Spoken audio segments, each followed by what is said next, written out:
Shalom y bienvenidos a Vía Hafta Yisrael, una frase hebrea que significa amarás a Israel. Esperamos que se queden con nosotros, ya que nuestro maestro, el Dr. Baruch, nos compartirá una enseñanza expositiva de la Biblia.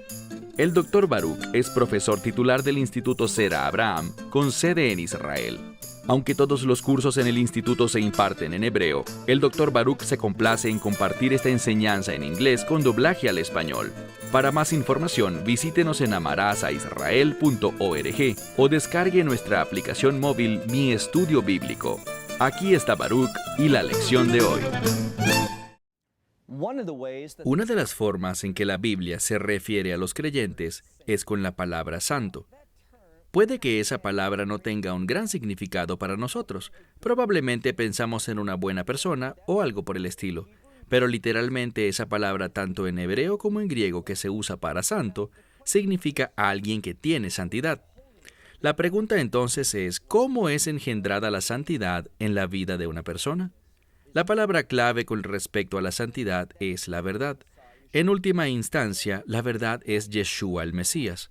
Pero cuando aplicamos la verdad a nuestra vida, eso tendrá una influencia santificadora. Es decir, que la santificación tiene su raíz en la misma palabra para santidad, y ese es el mensaje que veremos que Mesías dará a esta congregación en Filadelfia. Tomen sus Biblias y vayan a Apocalipsis capítulo 3, y ya estamos listos para el verso 7. Esta congregación de Filadelfia es una congregación que solo recibe palabras de admiración hacia ella. Es decir, que el Mesías no encontró nada en ellos que pudiera comentar de manera negativa. Por eso debemos prestar atención a cómo era esta congregación para que podamos aprender de ella y apliquemos esta verdad a nuestra vida y así poder caminar en la misma santidad, esa misma vida santa. Versículo 7. A la congregación de Filadelfia, literalmente al mensajero de esta congregación en Filadelfia, dice: escribe, porque así dice el santo y el verdadero. Debemos entender por qué comienza de esta manera, porque en este texto el Mesías, como siempre lo hace en cada una de estas cartas, revela sus atributos, su carácter, algo acerca de su naturaleza. Y aquí observamos una correlación entre la santidad y la verdad. Un hecho que podemos ver a lo largo de toda la Escritura. Si no caminamos en la verdad, no vamos a manifestar santidad. Cuando no estamos aplicando la verdad a nuestra vida, no seremos capaces de entender los propósitos de Dios. Digo propósitos porque existe una relación entre la santificación, la santidad y los propósitos de Dios. Veamos de nuevo. Al líder de la congregación en Filadelfia escribe: así dice el santo, el verdadero, el que tiene la llave de David en su mano. Esto es algo importante porque previamente le habló a otra congregación de él que tiene las llaves del Seol y Mavet, es decir, el lugar de los muertos y la muerte misma. Él es quien determina quién va al infierno, dicho en otras palabras. Es muy importante que aquí vemos que le revela este mensaje a la congregación de Filadelfia, una congregación fiel, una que camina en amor y en verdad, y dice: yo tengo la llave de David. Este término David es sinónimo de reino. Cuando escuchas David, ¿qué viene a tu mente? El rey David. ¿Y qué más? El pacto que Dios hizo con David. Muchas personas en forma acertada señalan que este pacto que Dios hizo con David era para el Mesías, pero estaba haciendo referencia al Mesías que establecería el reino. David y el reino siempre van de la mano. Leemos en este pasaje: quien tiene en sus manos la llave de David, el que abre y nadie puede cerrar, y el que cierra y nadie puede abrir. ¿A qué hace referencia esto? Es una referencia a la seguridad eterna, a esa doctrina teológica. Comprendo que muchas personas se oponen a esta doctrina. Otra manera de entenderlo es: una vez salvo, siempre salvo. Esta es su preocupación. Si alguien escucha este mensaje sería como darle una licencia para pecar, pero no es así. Porque de acuerdo al libro de Romanos, ¿cuál es una de las razones principales por las que una persona llega a la fe? Para alejarse del pecado. Si eres un creyente, tú ya has probado el pecado en tu vida, entonces conoces la disciplina. Has probado un adelanto de la recompensa del pecado, que es la muerte. Creo que lo último que desearía un creyente sería tener una licencia para pecar. Cuando pienso en el pecado en mi vida, eso es sinónimo de tiempos oscuros, tiempos de dolor, tiempos de depresión, tiempos sin victorias, tiempos vergonzosos. ¿Por qué iba a querer una licencia para pecar? Sería como decir, quiero que una enfermedad sea liberada en mi vida. Si me preguntan lo que quiero, es esto. Yo quiero santidad y verdad. Entonces, esto es lo que dice, presten mucha atención. La llave de David, lo que abre, nadie puede cerrar, y lo que cierra, nadie puede abrir. Es decir, que hay una naturaleza eterna en este pacto. Aquellos que son salvos, no se les puede quitar la salvación. Piensa por un momento sobre los términos, la promesa del Evangelio. Nosotros tenemos vida eterna. Si no es eterna, quiere decir que se puede perder, se puede quitar, la puedo regalar si así lo decido. Si digo, ya no quiero más esta salvación, este Salvador, te pregunto, ¿harías algo así? ¿Puedes imaginarte a alguien que haya experimentado la salvación, la intimidad con Dios, queriendo decir, no quiero saber nada de esto? Por supuesto que no. Es ridículo inclusive pensarlo. Pero lo que la Escritura nos dice es esto, que cuando Dios salva, es una salvación eterna. Si la vida eterna se puede perder, entonces no sería eterna. Piensa los términos que la palabra de Dios usa para describir la salvación. Dice aquí, y es muy simple, para aquellos que se le ha abierto, no se le cerrará. Y para aquellos que está cerrada, para los que rechazaron el pacto de David, dice que no se abrirá para ellos. Verso 8. Porque yo conozco tus obras. Lo repito, cada vez, sin falta, cada congregación pasa por una evaluación. Y no tengan duda de que Dios los está evaluando a ustedes también. Y lo que hagan o no hagan tendrá una repercusión muy seria en su nivel de madurez espiritual y su crecimiento. Verso 8. Conozco tus obras, he aquí, he abierto una puerta delante de ti. Recuerden a quién le está hablando. Le está hablando a esta congregación en Filadelfia. Una congregación que ha demostrado amor. ¿Por qué lo digo? Por el nombre Filadelfia. Este texto fue escrito en griego y eso significa amar a tu hermano. Ellos han demostrado esta verdad. ¿Y qué significa amar a tu hermano? Bueno, conocemos un término muy importante en hebreo. Ama a tu prójimo como a ti mismo. Esto es lo que está diciendo. Cuando demostramos obediencia a la palabra de Dios, tendremos una puerta abierta. Cuando caminamos en obediencia, el enemigo no podrá derrotarnos ni ponernos tropiezo. Dice aquí, he puesto delante de ti una puerta abierta, que ningún hombre podrá cerrar. Porque aunque tienes poca fuerza, has hecho esto, has guardado mi palabra y no has negado mi nombre. ¿De qué es sinónimo el término nombre? De carácter. Lo que quiero que vean aquí es esto, es que hay una conexión entre la palabra de Dios y el nombre del Mesías. ¿Qué significa? Nombre es igual a carácter. Es a través de nosotros, cuando caminamos en obediencia a la palabra de Dios y aplicamos la palabra de Dios a nuestra vida, que entonces y solo entonces vamos a manifestar el nombre, es decir, el carácter de Dios, y de eso se trata la verdadera espiritualidad. ¿Saben qué es victoria? Victoria es que, sin importar en medio de cuál tipo de situación te encuentres, victoria es cuando demuestras el carácter de Dios sin importar lo que pasa alrededor. Eso es victoria. Eso es verdadero éxito. No importa dónde te encuentras. Si demuestras su carácter, entonces tendrás victoria. Avancemos y leamos el versículo 9 nuevamente. He aquí, versículo 8, dice, aunque tienes poca fuerza, has guardado mi palabra y no has negado mi nombre. He aquí, entrego a los hombres que pertenecen a la sinagoga de Satanás. Quiero que vean algo muy importante aquí. Otra vez nos habla de esta sinagoga de Satanás, que significa una casa de reunión. No lean esto relacionándolo con el pueblo judío debido al término sinagoga.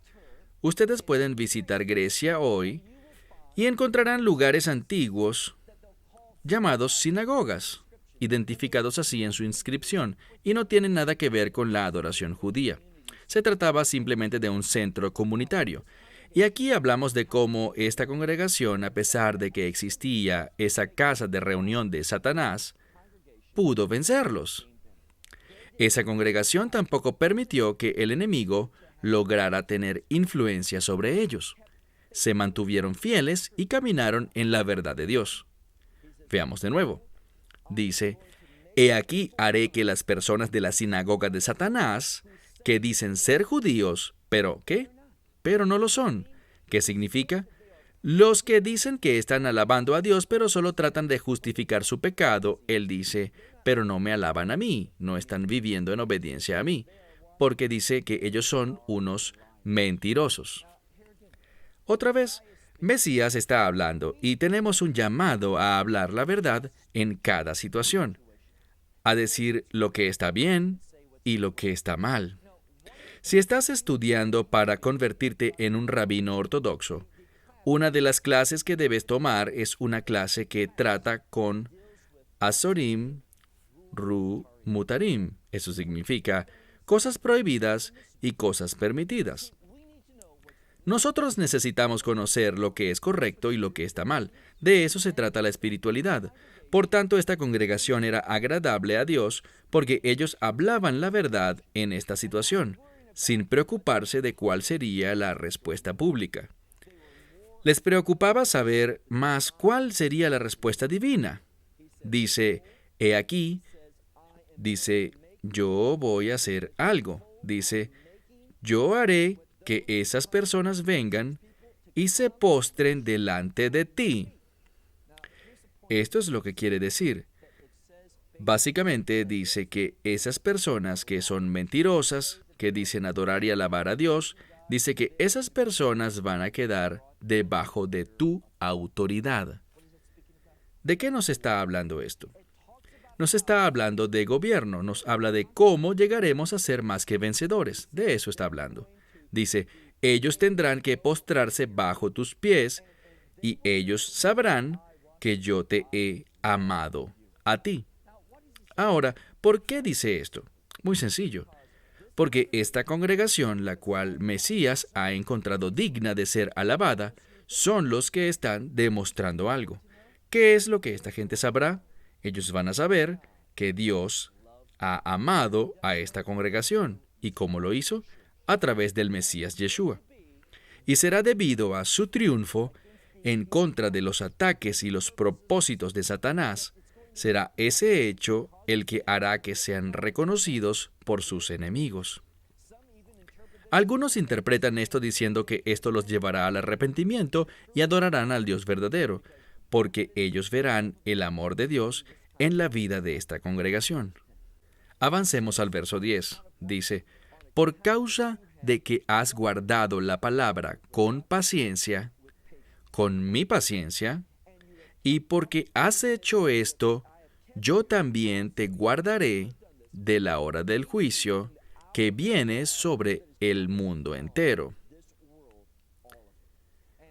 Otra vez vemos que está hablando de esa última parte que es el período de 7 años. Debemos entender el porqué de esta escritura, y me refiero a Apocalipsis capítulo 2 y Apocalipsis capítulo 3.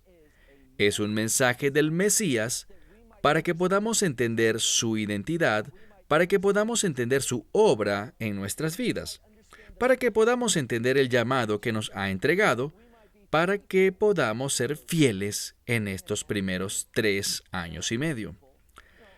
Algunas personas dirán, espera un momento, yo pensé que íbamos a ser arrebatados antes de los 7 años, pero aquí está el problema con eso. En primer lugar, la cuestión es esta. ¿Son los últimos 7 años un tiempo de tribulación? Sí lo son. ¿Será el mismo tiempo de tribulación a lo largo de los 7 años? No lo será. Y conforme avanzamos en el libro de Apocalipsis, esto se hará cada vez más claro. Pero hay un evento que es muy importante para nosotros que lo entendamos, y se trata de la abominación desoladora. Tanto en el libro de Daniel como en Mateo 24, vemos algo. Vemos que la abominación desoladora ocurrirá cuando el anticristo entre al lugar santísimo. ¿Saben lo que eso significa? Significa que existirá un templo en los últimos días. De hecho, alguien me preguntó, ¿tú crees que estamos en los últimos días? No, estamos cerca, pero no hemos entrado a ese tiempo. ¿Cómo sabremos que hemos entrado a ese tiempo? Dos cosas deben suceder. Una es la batalla. La primera parte de Daniel, capítulo 8, esta batalla de Daniel, capítulo 8, prepara la escena para el surgimiento del anticristo y su ascenso al poder. Lo segundo que vamos a ver es un templo que será construido en Jerusalén, y sacrificios serán una vez más realizados en ese templo. ¿Serán agradables a Dios estos sacrificios? No lo serán, pero serán realizados allí.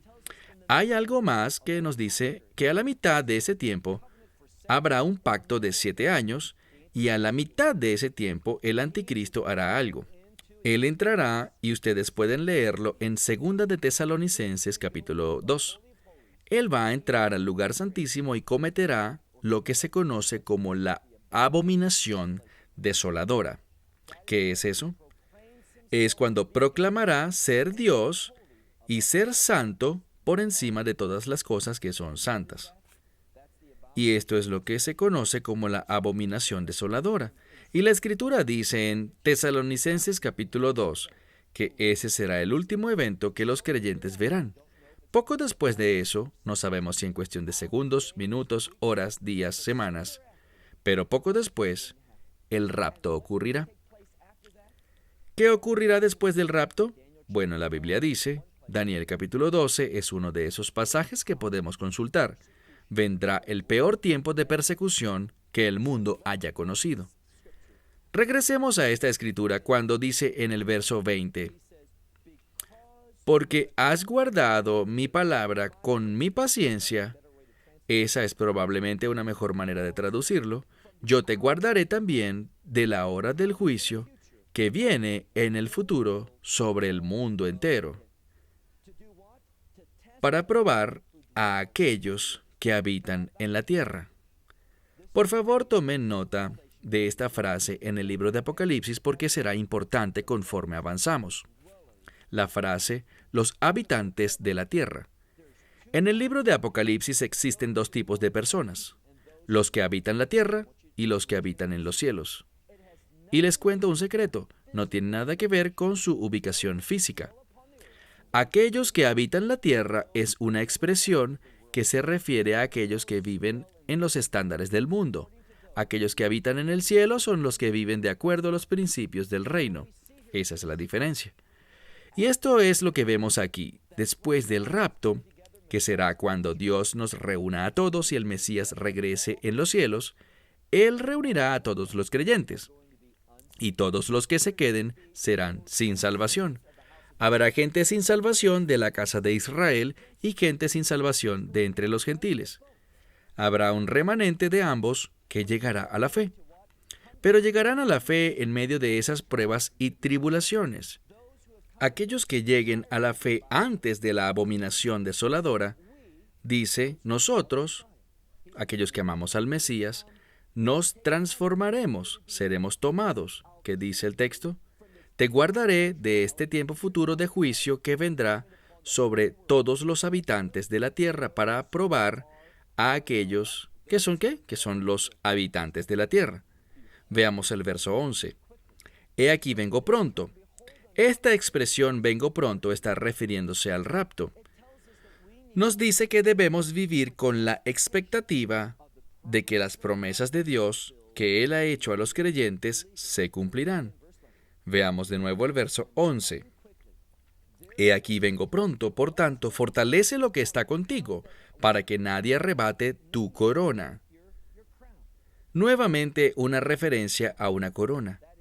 Es decir, para que no te engañes, porque no está hablando de salvación aquí. Estamos hablando de recompensas. Las recompensas son las coronas. Eso es lo que la Escritura nos ha dicho antes. Y no queremos ser engañados, no queremos ser desviados, no queremos vivir una vida que no sea digna de alabanza. No queremos vivir una vida que esté en conflicto con la verdad de Dios, porque así sufriremos la pérdida de esas coronas. Y cuando venga el tiempo de adorar a Dios en público, ¿qué pasará? Ese será el momento de tomar estas coronas y arrojarlas a sus pies. Y no queremos presentarnos a Él con las manos vacías. Les daré un ejemplo, o mejor, una explicación de lo que estas imágenes nos tratan de comunicar. Realmente no vamos a querer vivir desde el momento que nos convertimos en creyentes, vivir ese tiempo ya sean 5, 10, 20 o 50 años, lo que pueda ser. No vamos a querer pararnos frente a Dios y no tener nada que mostrarle, no tener coronas ni recompensas, nada que ofrecerle diciendo, ¿sabes? Tú entregaste tu vida, tú diste todo por mí, y yo no he hecho nada en respuesta a eso. Por eso es tan importante que no permitamos ser engañados. Por eso habla de la santidad y la verdad. Estas dos cosas van juntas para producir una vida recta y una vida justa. Versículo 11. He aquí vengo pronto. Fortalece lo que tienes para que nadie te quite tu corona. A aquel que venza, recuerden la frase con la que abre, a aquel que venza, le daré que sea una columna en el santuario de Dios. Por favor, noten esta importante imagen aquí. Aquí nos está hablando del santuario de mi Dios, una columna para permanecer. Hace unas horas apenas estaba conversando con un amigo sobre esta palabra en hebreo, amud, una columna, y su trabajo es proveer apoyo, fundamento. Y cuando lleguemos al final del libro de Apocalipsis, hablaremos sobre la Nueva Jerusalén. Hablaremos de muros, fundamentos, columnas y cosas por el estilo. ¿No te gustaría estar presente? Quiero decir, ¿no te gustaría ser parte de la construcción de la casa de Dios? Ese es su cuerpo, con el único propósito de adorarlo a Él. Debemos recordar que Dios nos creó en su imagen. Esa es una expresión que se refiere a la adoración.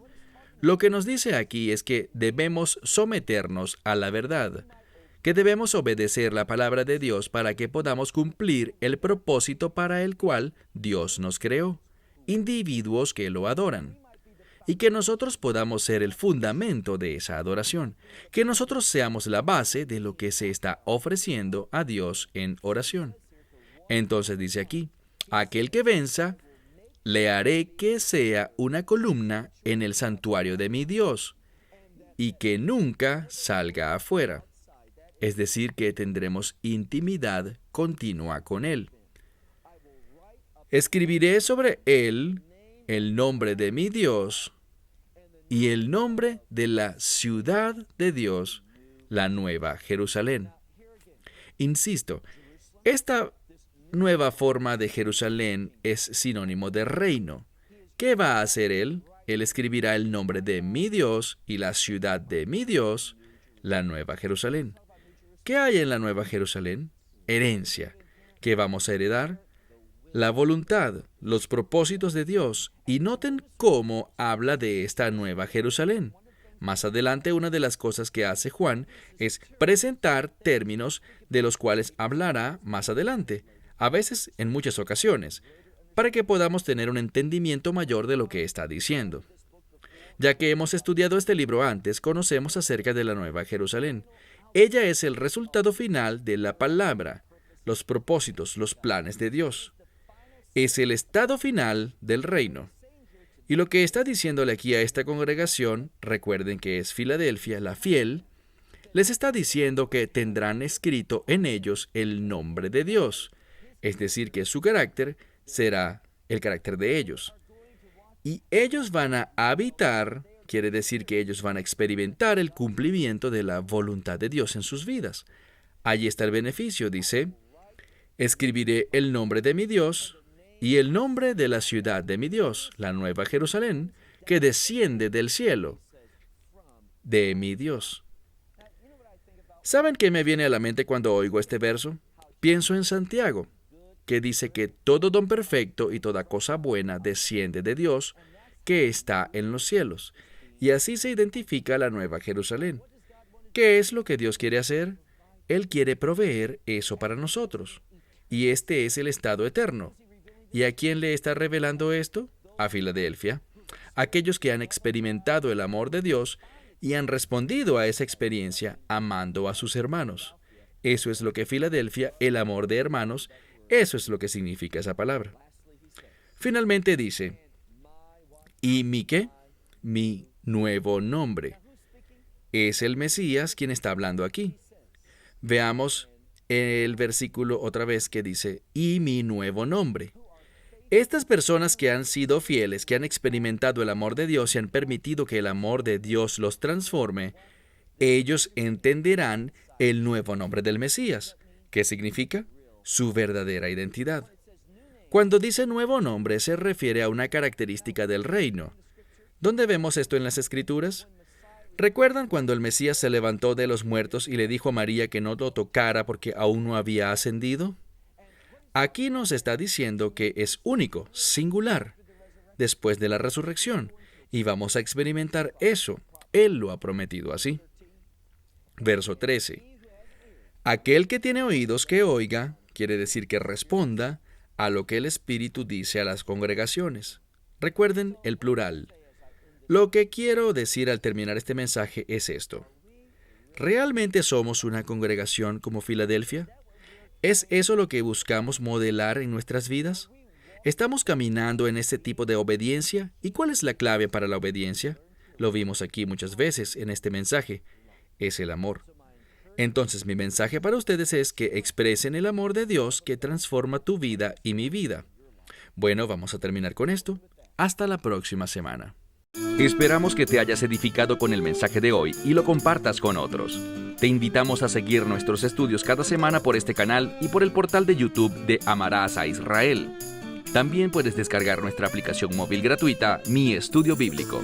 Finalmente, para obtener más información sobre nosotros, visita nuestra web amarasaisrael.org, donde encontrarás otras conferencias de Baruch en audio, video y texto. Hasta el próximo programa. Que el Señor te bendiga en Yeshua HaMashiach, Jesús el Mesías, mientras caminas con Él. Shalom desde Israel.